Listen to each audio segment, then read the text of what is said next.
In McVay, we trust. Yes. The Rams have not played particularly well. It's been ugly. Our 2 wins have been ugly wins. Let's call it like it is. And there's something that's just a little frustrating about this team right now. I'm optimistic we can turn it around. And the number one reason for that optimism is Sean McVay as our head coach. I know that may sound like, well, you're just like, blindlessly following McVay. I truly believe he is a fantastic head coach. I believe that if you look at the Rams top to bottom, he'd be the first one to say it. He said in his press conference today, we've heard him say it before, and it starts with me. Whenever he's addressing the problems about the Rams, he takes so much upon himself. He is so critical of himself. He is someone that hates losing. He wants to win. And I love that we have someone like that as our head coach. He keeps this locker room accountable. He keeps this team in check. And I firmly believe that he has the intelligence to move past it. We've had bad losses in the past. We've had, losing skids in the past. And here we are, we're still 2-2. But you remember last year not winning any games in November, losing 3, and then the bye week happened. But I think we can trust McVay, and this article here does a really good job of it. So let me bring this up here on NFL.com here by Kevin Patra. Sean McVay on Rams offense. The story isn't written yet. And I'm just going to read the first little bit here. So Sean McVay's offense has struggled through the first 4 weeks of 2022. Coming off of a Super Bowl victory, the Los Angeles Rams ranked 29th in points per game, 17.5. 28th in total yards per game, 294. 30th in rush yards per game.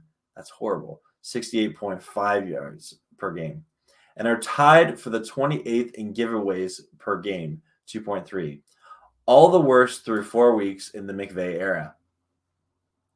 LA has scored 20 or fewer points in 3 of the 4 games in 2022, including each of its last 2. And this is how McVay responds, in his presser. I'm not sitting here going to make excuses for why we have or haven't done the things that are in alignment with maybe the expectations we have. But there's a lot of football to be played, McVay said Tuesday via the team's official transcript. The story isn't written yet. We do have a say in how the story is written. But to make sure that you're continuing to keep the spirits up and let me scroll, and not let some of the expectations get in the way of enjoying and competing to the highest level through the first quarter or 4 games is definitely something that you want to be mindful of. But I've got a good sense for this team. We've got a great mental makeup, and we've just got to continue to battle and stay in the moment. McVay will have to rewrite his script quickly with the Dallas Cowboys defense tapped in week 5. Dan Quinn's D leads in the NFL in QB hits through 4 weeks, and with 36 is tied for second in sacks, or is tied for second with sacks with 15. Micah Parsons and DeMarcus Lawrence present a massive problem for the injury-riddled Rams offensive line. LA has given up 16 sacks through 4 games, with 7 coming week 1 to Buffalo and 7 Monday against San Francisco. Those could be potent, portell a rough day for Matthew Stafford against the Rams. So I'll stop there. So yes, if you read that article, it looks like the narrative is kind of bleak given the Rams O-line concerns. And we hear that maybe Brian Allen, our starting center who got injured week 1, might be back. We hear that David Edwards might be back at the guard role. So that's some potential. He's going through concussion protocol. But I think that we can't rely on injured players coming back healthy to fix what's wrong with this offense.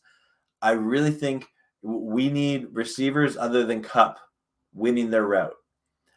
We need our coaching staff, including McVay, and I'm sure he's fully aware of this, to get in a rhythm early, and maybe that's bringing in a quick tempo offense in the first quarter. Maybe it's coming out and just bringing in a two tight end set and doing some power running. We've done that in the past. Maybe it's using Ben Skoranek in that fullback role to really maul over some guys and just kind of pound the rock a little bit more. There's lots of different strategies you can take place on a football team. It's one of the reasons why I love football. I'm sure it's one of the reasons why you love football. It's a chess match with human beings, and there's violence involved. That's kind of what football is. There's so much intelligence that go into it. It's not a meathead sport, as some would like to think.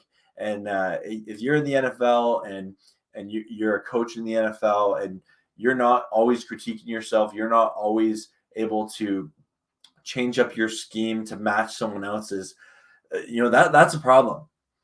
And later on, we'll talk about the Cowboys preview, but I do believe that McVay has had success against this Cowboys team in the past, and I'm optimistic that he can have success again.